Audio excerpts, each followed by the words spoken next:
Hello दोस्तों, आज है 24 मई 2025 दिन शनिवार का, हिंदी तिथि ज्येष्ठ कृष्ण द्वादशी। और आइए बात करते हैं आज के मुख्य समाचार, बड़ी खबरें, देश और दुनिया का ताजा अपडेट लेकर हाजिर हो गए। आज का ये वीडियो भी बहुत ही ज्यादा स्पेशल होने वाला है। देश के अलग अलग राज्यों की ओर से, सरकारों की ओर से बड़ी महत्वपूर्ण काम की बड़ी खबरें, अपडेट जानकारियां लेकर हाजिर हो गए। किसान भाइयों के लिए, युवाओं के लिए, कर्मचारियों के लिए, पढ़ने वाले बच्चों के लिए, माता और बहनों के लिए भी काफी सारी काम की और बड़ी खबरें आई है। वीडियो को आपको पूरा ध्यान से आखिर तक जरूर देखना है, तभी आपको सारा अपडेट मिल पाएगा, है ना। तो बिना टाइम विलंब के शुरुआत करते हैं आज की पहली बड़ी खबर। सबसे पहले आपको बताएं कि पीएम मोदी की अध्यक्षता में आज नीति आयोग की बैठक होने वाली है। नीति आयोग की गवर्निंग काउंसिल की 10वीं बैठक आज शनिवार 24 मई 2025 को होगी और इस बैठक की अध्यक्षता प्रधानमंत्री नरेंद्र मोदी करेंगे। पीएम मोदी के नेतृत्व में होने वाली इस बैठक में सभी राज्यों के मुख्यमंत्री भी शामिल होंगे। वहीं आपको बताएं, आज धरती पर एक बड़ी आफत भी आ सकती है। टकराने वाला है हजारों परमाणु बम जैसी ताकत वाला एक बड़ा पत्थर। दरअसल नासा ने यह चेतावनी दी और कहा कि 24 मई 2025 को विशाल एस्ट्रॉयड 2003 MH4 पृथ्वी के बेहद नजदीक से करीब से गुजरेगा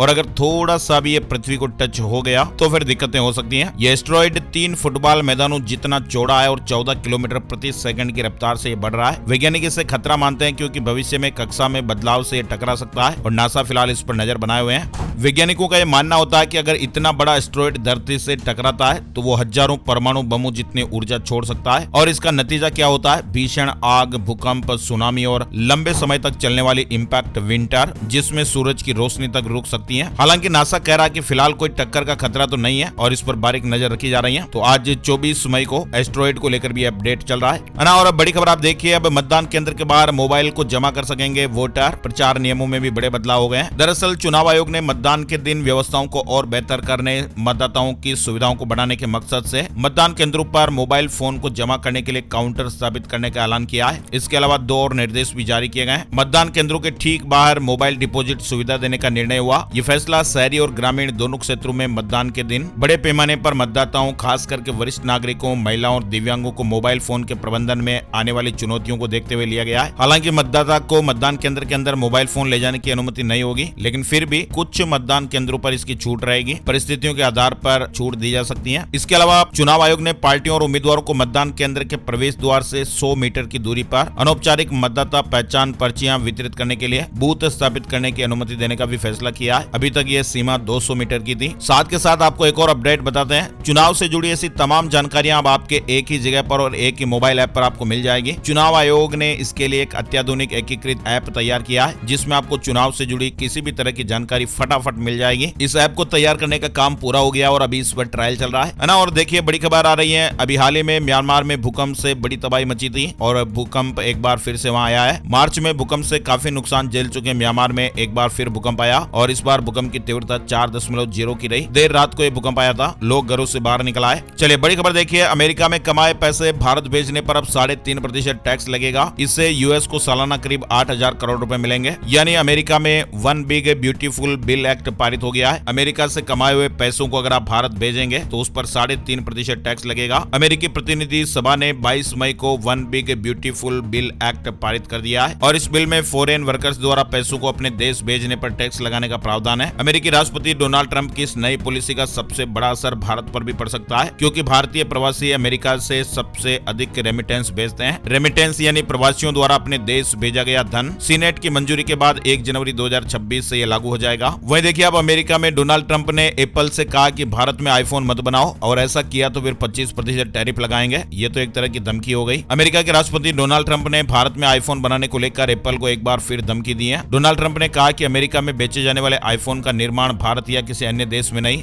बल्कि अमेरिका में ही होना चाहिए। और डोनाल्ड ट्रंप ने कहा कि उन्होंने पहले ही सीधे तौर पर एप्पल के सीईओ टिम कुक को बता दिया कि यदि एप्पल अमेरिका में आईफोन नहीं बनाएगा तो फिर कंपनी पर कम से कम 25% का टैरिफ लगाया जाएगा। और डोनाल्ड ट्रंप की इस धमकी के बाद एप्पल का शेयर 4% तक गिर गया, $193 पर आ गया। चलिए बड़ी खबर देखिए, सुप्रीम कोर्ट में एक याचिका दायर की गई और उसमें कहा गया कि ऑनलाइन सट्टेबाजी को बढ़ावा दिया जा रहा है। एक्टर और क्रिकेटर भी इसमें शामिल हैं, लेकिन कोर्ट ने कहा कि कोई भी कानून जुआ खेलने से नहीं रोक सकता। यानी सुप्रीम कोर्ट ने भी हाल ही में शुक्रवार को कहा कि लोग इंडियन प्रीमियर लीग की आड़ में सट्टा लगा रहे हैं और जुआ खेल रहे हैं। हम जानते हैं कि इसे रोका जाना चाहिए, लेकिन शायद आप इस गलतफहमी में हैं कि इसे कानून के जरिए रोका जा सकता है। कोर्ट ऑनलाइन ऐप को रेगुलेट करने की मांग करने वाली जनहित याचिका पर सुनवाई कर रहा था। जस्टिस सूर्यकांत ने कहा कि जिस तरह हम लोगों को हत्या करने से नहीं रोक सकते, उसी तरह कोई भी कानून लोगों को सट्टेबाजी और जुआ खेलने से नहीं रोक सकता। बेंच ने कहा कि वह केंद्र से पूछेगी कि वह इस मुद्दे पर क्या कर रहा है और इसके लिए केंद्र को नोटिस देकर जवाब भी मांगा गया है। बेंच ने मामले में अटॉर्नी जनरल और सॉलिसिटर जनरल से भी मदद की मांग की और कहा कि जरूरत पड़ी तो वह बाद में सभी राज्यों से जवाब मांगेगी। जस्टिस सूर्यकांत ने कहा कि जिस तरह हम लोगों को हत्या करने से नहीं रोक सकते हैं, यानी हत्या के लिए कानून तो है हमारे देश में और इसकी सजा भी है, लेकिन फिर भी घटनाएं तो आप देखते ही हैं, सुनते ही हैं। तो इसी तरीके से ऑनलाइन सट्टेबाजी को भी रोक पाना बहुत ही मुश्किल है। हालांकि इनके लिए नियम बने हुए हैं, लेकिन फिर भी आप आए दिन खबरें देखते हैं कि किस तरह से सट्टेबाजी हो रही है ना। और बड़ी खबर आप देखिए, कनाडा में विदेशी छात्रों का पढ़ाई करना मुश्किल हुआ। सरकार कम परमिट जारी कर रही है और भारतीय छात्रों की संख्या में 31% की वहां गिरावट आ गई है। कनाडा में विदेशी छात्रों का पढ़ाई करना मुश्किल हो रहा है। कनाडा ने क्या हुआ दोस्तों की इंटरनेशनल स्टूडेंट को दिए जाने वाले अपने स्टडी परमिट की संख्या में भारी कटौती कर दी है। चलिए अगली बड़ी खबर आ रही है, कोरोना को लेकर भारत में फिर लौट रहा कोरोना। अहमदाबाद में 20 मरीज मिले हैं, गाजियाबाद में 4 केस, दिल्ली में एडवाइजरी जारी हो गई है और हमारे देश में अब तक 312 मामले हैं। यानी देश में भी कोरोना के मरीजों की संख्या धीरे धीरे अब बढ़ रही है। शुक्रवार को गुजरात के अहमदाबाद में 20, उत्तर प्रदेश में 4, हरियाणा में 5, बेंगलुरु में 9 महीने का एक बच्चा कोरोना पॉजिटिव पाया गया और इसी तरह हमारे देश में अब तक कोरोना के 312 एक्टिव मामले हैं। इधर आपको बताएं, दिल्ली सरकार ने कोविड को लेकर एडवाइजरी जारी कर दी है। सरकार ने सभी अस्पतालों को कहा कि वे बेड, ऑक्सीजन, दवाइयां और वैक्सीन की पूरी व्यवस्था रखें। दिल्ली एनसीआर में कोविड के 3 नए मामले मिले, मरीजों को आइसोलेट किया गया है। डॉक्टरों की निगरानी में संक्रमितों को घर पर ही आइसोलेट रहने को कहा गया है, साथ ही परिवार से दूरी बनाकर रखने को भी कहा गया है और इसीलिए दिल्ली सरकार ने अब कोविड को लेकर एडवाइजरी भी जारी कर दी है। इंदौर में भी फिर मिले 2 नए कोरोना पॉजिटिव, एक की केरल की ट्रेवल हिस्ट्री मिली है, घर पर ही आइसोलेट किया गया है, स्थिति सामान्य है। इधर हरियाणा में भी 48 घंटे में कोरोना के 5 मरीज मिले, जिसमें 2 महिलाएं हैं, किसी की इंटरनेशनल ट्रेवल हिस्ट्री नहीं है। उत्तराखंड में भी कोविड को लेकर अलर्ट है, सभी अस्पतालों में व्यवस्था बनाने के निर्देश दिए गए हैं। वही अब देखिए, पाकिस्तान में कोरोना से एक हफ्ते में 4 मौतें हो गई है। कराची में तो हर दिन 8 से 10 पॉजिटिव मामले सामने आ रहे हैं। मरने वालों में ज्यादातर बुजुर्ग थे और ये लोग अब पहले से कई बीमारियों से जूझ रहे थे। दरअसल अभी हाल ही में आप लोगों ने खबरें भी देखी होगी, सिंगापुर, हांगकांग, बैंकॉक, चीन, थाईलैंड सभी जगह कोविड के मामले बढ़ रहे हैं और इसीलिए 5 साल पहले दुनिया में कहर बरपाने वाले इस वायरस ने एक बार फिर नई लहर के साथ दस्तक दी है। सिंगापुर में भी संक्रमण तेजी से बढ़ा है और ये संक्रमण दुनिया के सबसे घनी आबादी वाले क्षेत्रों में देखा जा रहा है। चलिए बड़ी खबर देखिए, भारत ने पाकिस्तान को फिर से जोर का झटका दिया है। अब 23 जून तक हमारे एयर स्पेस का इस्तेमाल नहीं कर पाएगा। भारत सरकार ने पाकिस्तानी विमानों के लिए अपना एयर स्पेस 23 जून तक के लिए बंद कर दिया है। इससे पहले पाकिस्तान से बढ़ते तनाव के बीच सरकार ने 23 मई 2025 तक नोटम जारी किया था। वहीं अब देखिए, एस जयशंकर ने पाकिस्तान को चेतावनी देते हुए कहा कि पाकिस्तान को आतंकवादी गतिविधियों पर रोक लगानी चाहिए और अगर उसने ऐसा नहीं किया तो फिर पाकिस्तान को इसके गंभीर परिणाम भुगतने होंगे। पाकिस्तान को ये बात अच्छे से समझ लेनी चाहिए। उन्होंने कहा कि भारत आतंकवाद को जड़ से खत्म करना चाहता है। आपको बताएं, विदेश मंत्री एस जयशंकर नीदरलैंड में 3 दिवसीय यात्रा पर हैं। विदेश मंत्री एस जयशंकर के यूरोप दौरे पर आतंकवाद विरोधी अभियान, पाकिस्तान का आतंकवाद को समर्थन, यूक्रेन और गाजा संघर्ष, अमेरिकी व्यापार युद्ध और कश्मीर जैसे मुद्दों पर चर्चा हुई है। उन्होंने कहा कि दुनिया इस समय उथल पुथल के दौर से गुजर रही है। विदेश मंत्री एस जयशंकर ने कहा कि यूएस ने ग्लोबल ट्रेड वार शुरू किया है। चलिए बड़ी खबर आप देखिए, अब आएगी एर्दोआन की अकल ठिकाने। तुर्की ने खुद माना कि भारत से पंगा लेना महंगा पड़ गया। दरअसल आपको बताएं, तुर्की ने 2025 के पहले 4 महीनों में टूरिज्म में 0.6% की गिरावट आ गई है और इसे भारत से बिगड़े रिश्तों का सीधा असर माना जा रहा है। एर्दोआन के भारत विरोधी बयानों के बाद भारतीय पर्यटकों की वहां संख्या घट गई है। हर साल तुर्की जाने वाले 2 लाख भारतीय टूरिस्ट अब दूरी बना रहे हैं और इससे उसकी अर्थव्यवस्था पर भारी असर देखा जा रहा है। इधर बांग्लादेश में भी यूनुस के इस्तीफे की मांग तेज हो रही है। बांग्लादेश में अंतरिम सरकार के मुखिया मोहम्मद यूनुस के खिलाफ भी विरोध तेज हो गया है। इन दिनों हर जुबा पर बस यूनुस के खिलाफ बातें हो रही हैं और ऐसी खबरें हैं कि मोहम्मद यूनुस अब जल्दी इस्तीफा दे सकते हैं। बांग्लादेश में अचानक ऐसा क्या बदला कि जिससे अब वहां देश में सियासी हलचल पैदा हो गई है। चलिए बड़ी खबर देखिए, हार्वर्ड में विदेशी छात्रों के एडमिशन पर रोक लग गई है। अमेरिका के ट्रंप प्रशासन ने हार्वर्ड यूनिवर्सिटी में विदेशी छात्रों के लिए नए एडमिशन पर रोक लगा दी है। वहीं इमरान के सांसद ने सिंधु जल संकट को वाटर बम बताया, कहा कि पाकिस्तान की 90% फसलें इसी पर निर्भर है, संकट नहीं सुलझा तो भूखे मर जाएंगे। पाकिस्तान के सांसद सैयद अली जफर ने सिंधु जल संकट को वाटर बम बताया और उन्होंने सरकार से मांग की है कि वो जल्द से जल्द संकट से बाहर निकलने के लिए कोई कदम उठाएं। चलिए आगे बढ़ते हैं, बड़ी खबर आ रही है, पाकिस्तान का $20 बिलियन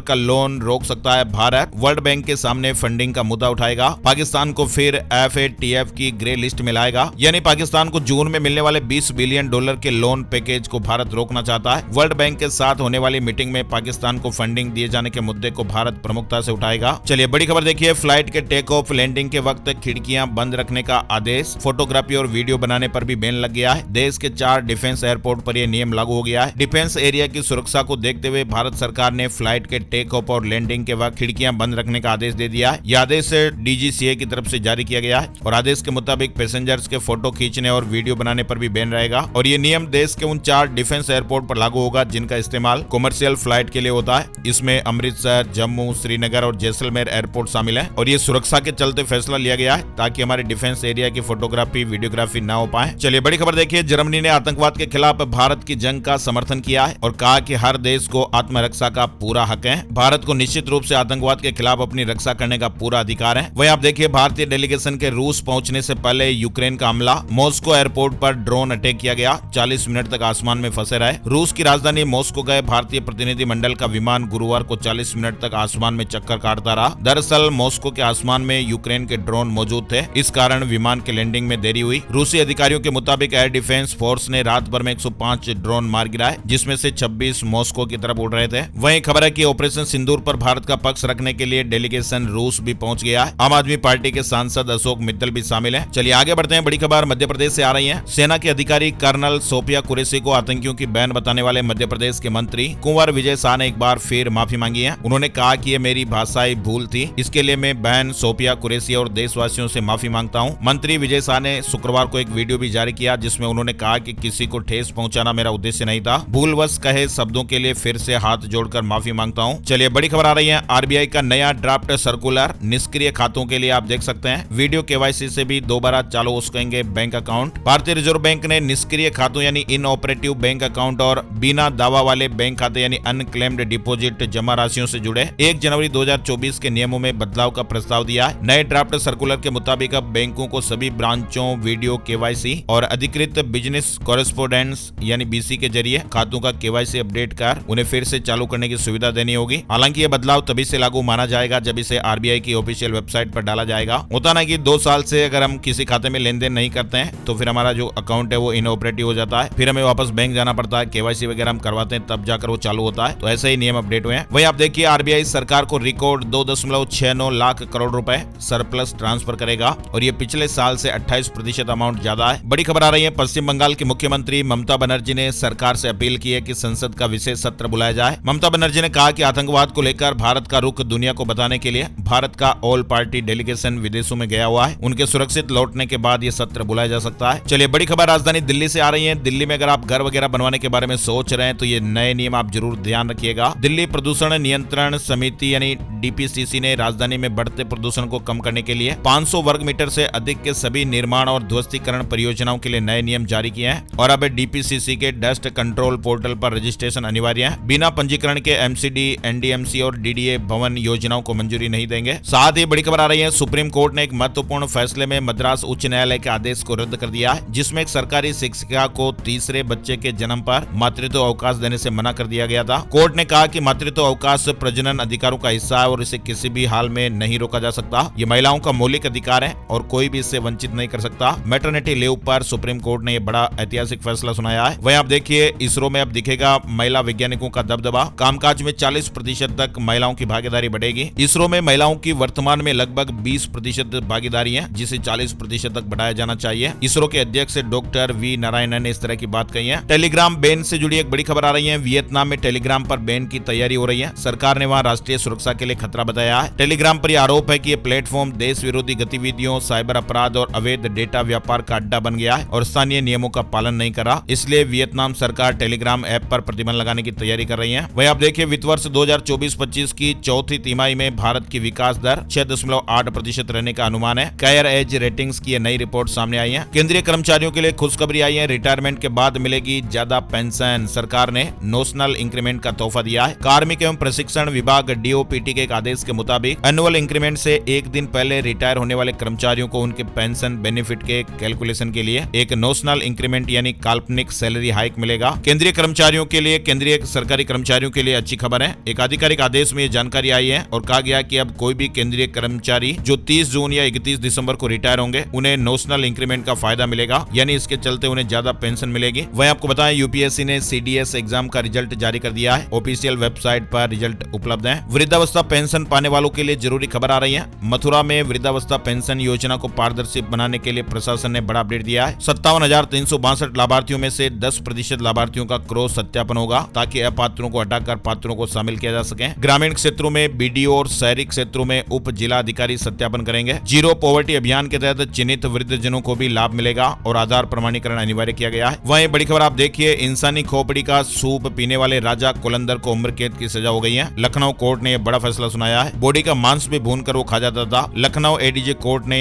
उम्र कैद की सजा सुनाई है। साथ ही बड़ी खबर आ रही है, राम मंदिर के फर्स्ट फ्लोर पर स्थापित हुआ राम दरबार प्रतिमा को अभी ढककर रखा गया है। प्राण प्रतिष्ठा समारोह के बाद श्रद्धालु दर्शन कर पाएंगे। राम मंदिर के प्रथम तल के गर्भगृह में शुक्रवार दोपहर में राम दरबार की प्रतिमा की स्थापना कर दी गई है। हिमाचल सीएम निर्मला सीतारमण और वित्त आयोग चेयरमैन से मिले। लोन लिमिट बढ़ाने, तुर्की के सेब आयात पर प्रतिबंध और ग्रीन बोनस देने की मांग की गई है। छत्तीसगढ़ महाराष्ट्र बॉर्डर पर मुठभेड़ हुई, 4 नक्सलियों को ढेर कर दिया गया है। सीआरपीएफ के 300 जवानों ने घेर कर मारा। सुकमा में भी एक नक्सली की जान जाने की खबर है। वहीं आप देखिए, छत्तीसगढ़ में घायलों का 7 दिन तक फ्री इलाज होगा। मंत्री श्याम बिहारी ने कहा कि 1.5 लाख रुपए तक खर्च सरकार उठाएगी। छत्तीसगढ़ में भी सड़क हादसों में घायलों को ये बड़ी राहत मिलेगी। स्वास्थ्य मंत्री श्याम बिहारी जायसवाल ने शुक्रवार को ये बड़ी घोषणा की और कहा कि सड़क हादसे में घायल व्यक्ति का 7 दिनों तक आयुष्मान भारत योजना से जुड़े हॉस्पिटलों में फ्री इलाज होगा। पंजाब में भ्रष्टाचार केस में आम आदमी पार्टी विधायक गिरफ्तार। 3 बैगों में भरकर दस्तावेज ले गई विजिलेंस की टीम। सीएम ने कहा कि अपना हो या पराया, भ्रष्टाचार बर्दाश्त नहीं। भ्रष्टाचारियों को हमारी सरकार बख्शेगी नहीं, सीएम भगवंत मान ने एक बार फिर से चेताया है। वहीं आपको बताएं, पंजाब कैबिनेट में महत्वपूर्ण फैसला हुआ। 6 महीने में प्रॉपर्टी की किस्तें जमा करवानी होगी। इनोवेशन के लिए 5 करोड़ भी मंजूर हुए हैं। पंजाब सरकार की कैबिनेट मीटिंग 23 मई को चंडीगढ़ स्थित मुख्यमंत्री के सरकारी आवास पर हुई। बैठक में तय हुआ कि शहरी स्थानीय निकायों की ओर से बेची गई संपत्तियों के लिए भुगतान प्रक्रिया को सुचारू करने और इसमें तेजी लाई जाएगी। अब आवंटियों द्वारा बिक्री मूल्य जमा करने की समय सीमा को घटाकर 6 महीने करने का भी निर्णय हुआ है। पंजाब पुलिस सेवा नियम बनाने की भी मंजूरी दी गई है। विशेष पदोन्नति प्राप्त कैडर में सेवाएं दे रहे अधिकारियों कर्मचारियों के लिए सेवा नियम बनाएंगे। चलिए बड़ी खबर देखिए, हरियाणा में प्लॉट के ट्रांसफर पर सरकार ने बड़ी राहत दी है। हरियाणा में प्लॉट वालों को राज्य की नायब सिंह सैनी सरकार ने बड़ी राहत दे दी है। हरियाणा शहरी विकास प्राधिकरण कार्यालय यानी HSVP द्वारा रजिस्टर्ड सेल डीड या उपहार डीड के आधार पर प्लॉट के ट्रांसफर का समय बिना ट्रांसफर परमिशन के 30 जून तक बढ़ाया गया है। मुख्यमंत्री कार्यालय ने सोशल मीडिया प्लेटफॉर्म X पर यह जानकारी शेयर की है। बाकी नियम और शर्तें पहले जैसे ही रहेंगे। 30 जून 2025 तक डेडलाइन बढ़ गई है। वहीं देखिए आप, किरतपुर साहिब नंगल हाईवे 4 लेन प्रोजेक्ट के लिए नोटिफिकेशन जारी हो गया है। जमीन का अधिग्रहण किया जाएगा। लुधियाना में कांग्रेस नेता की हार्ट अटैक से जान चली गई। हॉस्पिटल जाते समय रास्ते में दम तोड़ दिया। 40 साल की इनकी उम्र बताई जा रही है। इसके अलावा भाखड़ा बांध जल विवाद मामले की हाईकोर्ट में सुनवाई। पंजाब सरकार ने अपना पक्ष रखा। अब 26 तारीख को अगली सुनवाई होगी। चलिए बड़ी खबर आ रही है, किन्नौर की बेटी ने इतिहास रच दिया है। माउंट एवरेस्ट फतह करने वाली विश्व की पहली दृष्टिहीन महिला। करंट अफेयर्स में सवाल बन सकता है। बैंक भर्ती, रेलवे भर्ती या अन्य स्टेट लेवल की जो भर्तियां हैं, करंट अफेयर्स से जुड़े सवाल में पूछा जा सकता है। हिमाचल प्रदेश के किन्नौर जिले के चांगो गांव की छोंजिन अंगमो ने एक नया कीर्तिमान स्थापित किया है और वह विश्व की सबसे ऊंची चोटी माउंट एवरेस्ट को फतह करने वाली पहली दृष्टिहीन महिला पर्वतारोही बन गई है। साथ ही आप देखिए, नई नौकरी ज्वाइन करने पर आसान होगा पीएफ का पैसा ट्रांसफर करना। ईपीएफओ ने नियम बदला है। ईपीएफओ ने कर्मचारियों को बड़ी राहत देते हुए पीएफ ट्रांसफर के प्रोसेस को पहले से भी और ज्यादा आसान बना दिया है। अब ट्रांसफर एप्लीकेशन सिर्फ इस आधार पर रिजेक्ट नहीं किए जा सकेंगे कि पिछली और अगली नौकरी में आपकी सर्विस पीरियड में कोई मामूली ओवरलैपिंग हो रही है। तो ये अपडेट जारी किया गया है। साथ ही आपको बताएं, बिहार में भी कर्मचारियों की हड़ताल से निपटने की तैयारी हो रही है। सरकार ने वैकल्पिक व्यवस्था के निर्देश जारी किए हैं। जिलाधिकारियों को निर्देशित किया गया कि सभी हड़ताली राजस्व कर्मचारियों को आवंटित लैपटॉप को सोमवार को शाम 5 बजे तक जमा कराना सुनिश्चित कराया जाए। साथ ही सेवानिवृत्त राजस्व कर्मियों की सेवाएं सुविधा के आधार पर लेना भी सुनिश्चित किया जाए। चलिए बिहार से जुड़ा एक और अपडेट देखिए आप। बिहार में बाढ़ आने से पहले लोगों को राहत पहुंचाने की कोशिश की जा रही है। बिहार सरकार ने यह साफ किया कि लाभार्थी अब भी मई महीने का राशन प्राप्त कर सकते हैं और जून महीने के लिए राशन का वितरण 22 मई से प्रारंभ हो चुका है। बिहार का पर्यावरण बदला। 20 साल में वन क्षेत्र बढ़कर 2 गुना से भी ज्यादा हो गया है। बिहार में 2005 में केवल 7.4% वन क्षेत्र मौजूद था। 2024 में यह बढ़कर 15.5% हो गया है। अंतर्राष्ट्रीय जैव विविधता दिवस पर जलवायु परिवर्तन कार्यक्रम में मंत्री डॉक्टर सुनील कुमार ने इस तरह की जानकारी दी है। वहीं आप देखिए, बिहार में लैंड फॉर जॉब केस मामले में लालू प्रसाद यादव के खिलाफ फैसला सुरक्षित। अगली सुनवाई 3 जून को होगी। वहीं आपको बताएं, रेप केस में एक्टर एजाज खान की मुश्किलें बढ़ती जा रही हैं। बॉम्बे हाईकोर्ट ने उन्हें अंतरिम जमानत देने से इंकार कर दिया है और अब इस मामले की अगली सुनवाई 2 जून को होगी, जिसमें अदालत ने एक्टर को पेश होने के आदेश दिए हैं। दरअसल एजाज के खिलाफ एक एक्ट्रेस ने ही रेप का केस दर्ज कराया था। बड़ी खबर देखिए, श्री कृष्ण जन्मभूमि साई ईदगाह विवाद मामला 4 जुलाई को हाईकोर्ट में फिर सुनवाई होगी। गुजरात में नकली ब्यूटी प्रोडक्ट का बड़ा भंडाफोड़ हुआ है। 1 करोड़ के फर्जी उत्पाद जब्त किए गए। गुजरात में नकली कॉस्मेटिक उत्पादों पर यह बड़ी कार्रवाई की गई है। अधिकारियों ने जांच के लिए 14 नमूने भेजे हैं और कई लोगों को इस मामले मामले में पकड़ा है। उत्तराखंड से जुड़ी खबर आ रही है, जुलाई का बिजली बिल करीब 20 पैसे प्रति यूनिट महंगा आएगा। वहीं बड़ी खबर आ रही है, किसी भी अदालत को निचली अदालत कहना संविधान के मूल्यों के विरुद्ध, सुप्रीम कोर्ट ने ये बात कही है। सुप्रीम कोर्ट ने शुक्रवार को कहा कि किसी भी अदालत को निचली अदालत कहना संवैधानिक मूल्यों के विरुद्ध है। चलिए बड़ी खबर आ रही है, शिक्षा मंत्रालय ने पूरे देश भर में तंबाकू और नशा मुक्त स्कूल कॉलेज अभियान शुरू किया है। देश भर में एक बड़ा अभियान है जिसका उद्देश्य सभी स्कूलों और कॉलेजों को तंबाकू और नशा मुक्त बनाना है, जिसमें शैक्षणिक संस्थानों के आसपास इस तरह के प्रोडक्ट की बिक्री पर सख्ती से रोक लगाई जाएगी। उत्तर प्रदेश में विद्यार्थियों के लिए गुड न्यूज आ रही है। 26 मई को सीएम योगी आदित्यनाथ शिक्षा से जुड़ी योजनाओं का शुभारंभ करेंगे। आईपीएल से जुड़ा अपडेट भी आप देखिए, हैदराबाद ने बेंगलुरु को 42 रन से हरा दिया है। सनराइजर्स हैदराबाद ने आईपीएल 2025 के 65वें मैच में रॉयल चैलेंजर्स बेंगलुरु यानी आरसीबी को 42 रन से हरा दिया। सुजुकी के पहले इलेक्ट्रिक स्कूटर ई एक्सेस का प्रोडक्शन शुरू हो गया है। कई सारे फीचर्स मिलेंगे। ई एक्सेस में सुजुकी की ई टेक्नोलॉजी का इस्तेमाल किया गया है, जिसमें बैटरी मिलेगी। साथ ही आपको बताएं, उत्तर प्रदेश में प्राइमरी टीचर्स के ट्रांसफर पॉलिसी में बड़ा बदलाव। 5 साल की टाइम लिमिट हटी, ट्रांसफर डीएम की कमेटी करेगी। उत्तर प्रदेश के 6 लाख प्राइमरी टीचर्स के लिए बड़ा अपडेट आ रहा है। उत्तर प्रदेश बेसिक शिक्षा विभाग ने शैक्षणिक सत्र 2025-26 की ट्रांसफर पॉलिसी में बड़ा बदलाव किया है। अब जिले में एक स्कूल से दूसरे स्कूल और एक जिले से दूसरे जिले में ट्रांसफर हो पाएगा। 5 साल की टाइम लिमिट की बाध्यता नहीं रखी गई है। इससे पहले एक जिले में 5 साल की सेवा की बाध्यता रखी जाती थी। वहीं आपको बताएं, उत्तर प्रदेश में आंधी बारिश, 2 दिन में 60 लोगों की जानें चली गई है। मध्य प्रदेश में भी कई जगह पेड़ उखड़ गए। राजस्थान में भी 19 जिलों में तेज आंधी का बारिश का अलर्ट है। छत्तीसगढ़ में भी आप देखिए प्री मानसून की एंट्री। बीजापुर में 50 मिमी बारिश, 12 जिलों में ऑरेंज अलर्ट है। रायपुर दुर्ग में बिजली गिरने का भी अनुमान। झारखंड में लगातार 28 मई तक बारिश का अलर्ट है। कई जिलों में तेज हवाएं, आकाशीय बिजली गिरने की भी चेतावनी रहेगी। और तो और अगर हिमाचल प्रदेश घूमने वगैरह जा रहे हैं तो ध्यान दीजिएगा, हिमाचल प्रदेश में भी अभी 2-3 दिन तूफान और ओलावृष्टि की चेतावनी रहेगी। 6 जिलों में ऑरेंज अलर्ट, 28 तारीख तक बारिश होने का अनुमान है। चलिए बड़ी खबर राजस्थान से आ रही है। राजस्थान माध्यमिक शिक्षा बोर्ड के 12वीं आर्ट्स, साइंस और कॉमर्स के रिजल्ट से असंतुष्ट स्टूडेंट आंसर बुक की समीक्षा एवं स्कैन फोटो प्रति प्राप्त करने के लिए आवेदन कर सकेंगे। सामान्य शुल्क के साथ आवेदन की 29 तारीख लास्ट है। राजस्थान में भीषण गर्मी, जैसलमेर में पारा 48 डिग्री सेल्सियस और इस सीजन में सबसे अधिक तापमान रहा है। मौसम विभाग ने राजस्थान में 24 मई को 2 जिलों में तेज गर्मी का रेड अलर्ट, 7 जिलों में ऑरेंज अलर्ट और 2 जिलों में येलो अलर्ट जारी किया है। इसके अलावा राजस्थान के 12 शहरों में बारिश का ऑरेंज अलर्ट और 10 जिलों में येलो अलर्ट जारी किया गया है। राजस्थान में असिस्टेंट प्रोफेसर एग्जाम 2024 की मॉडल आंसर की जारी हो गई है। कैंडिडेट्स आज से आपत्तियां दर्ज करा पाएंगे। 26 तारीख लास्ट है। इसके अलावा देखिए आप, राजस्थान में पेपर लीक कर पास हुई महिला वन रक्षक समेत 3 लोगों को गिरफ्तार किया गया है। एक ने 1 लाख रुपए तो दूसरे ने 3 लाख रुपए दिए थे। दलाल भी पकड़ा गया है। स्पेशल ऑपरेशन ग्रुप यानी एसओजी ने राजस्थान में वन रक्षक भर्ती परीक्षा 2020 के पेपर लीक मामले में ये गिरफ्तारियां की हैं। चलिए बड़ी खबर राजस्थान के कर्मचारियों के लिए भी आ रही है।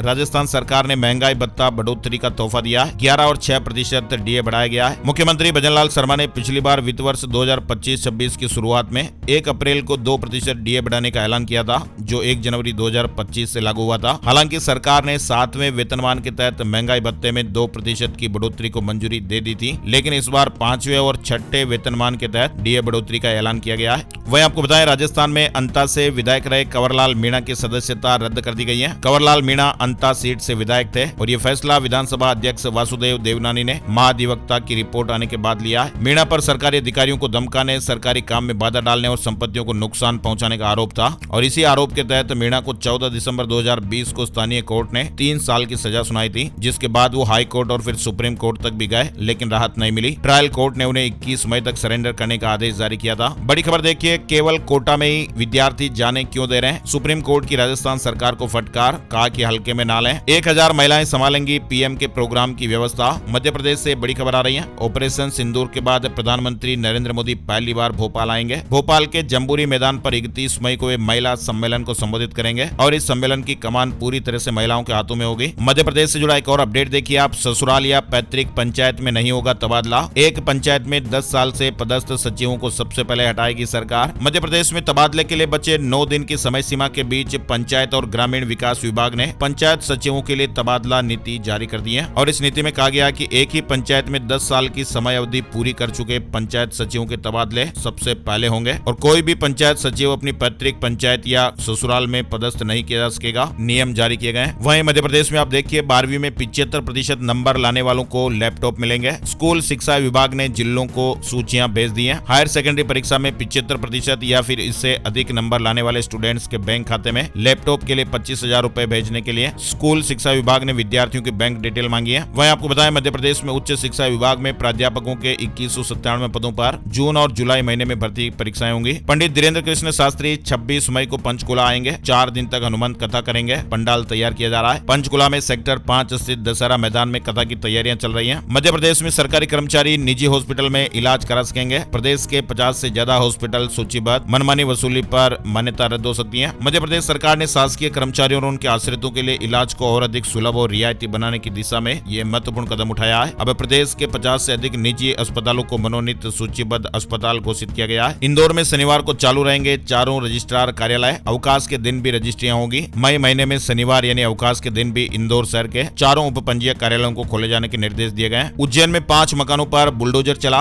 28 अवैध संपत्तियों की लीज निरस्त कर दी गई है। साथ ही आपको बताएं बिहार में 1,30,000 टीचर्स का ट्रांसफर हुआ। 15 जून तक स्कूल मिल जाएंगे। डीओ तय करेंगे किसे कहां भेजना है। शेयर मार्केट से जुड़ा अपडेट भी जान लेते हैं। सेंसेक्स 769 अंक बढ़कर 81,729 के स्तर पर बंद हुआ। निफ्टी में 243 अंकों की तेजी रही और ये 24,853 के स्तर पर बंद हुआ है। सोने चांदी के भाव, gold price today, silver price today में आपको बताएं 10 ग्राम 24 कैरेट सोने के दाम 45 रुपए घटकर 95,471 रुपए पर रहे। चांदी की कीमत में 390 रुपए की बढ़ोतरी हुई। 96,909 रुपए प्रति किलोग्राम पर रही। और अब एक नजर आज का राशिफल। आज 24 मई शनिवार के ग्रह नक्षत्र आयुष्मान और प्रजापति योग बना रहे हैं, जिससे आज वृष और वृश्चिक राशि वालों को सितारों का साथ मिलेगा। कर्क राशि के नौकरी पेशा लोगों की तरक्की के योग हैं, जगह बदल सकती हैं। सिंह राशि वालों के रुके हुए काम आसानी से पूरे हो सकते हैं। कन्या राशि वालों के प्रमोशन की अच्छी संभावना है। तुला राशि वालों के लिए अनुकूल दिन है। मकर राशि वालों के लिए फायदेमंद दिन है। तरक्की के रास्ते खुलेंगे। कुंभ राशि के लोग कहीं भी पैसा निवेश करना चाहते हैं तो इस लिहाज से भी अच्छा दिन है। और इसके अलावा बाकी राशियों के लिए सामान्य दिन रहने वाला है। तो ये थे दोस्तों आज के मुख्य समाचार, बड़ी खबरें, हेडलाइंस और सुर्खियां, अपडेट। ये वीडियो आपको कैसा लगा कमेंट करके जरूर बताइएगा।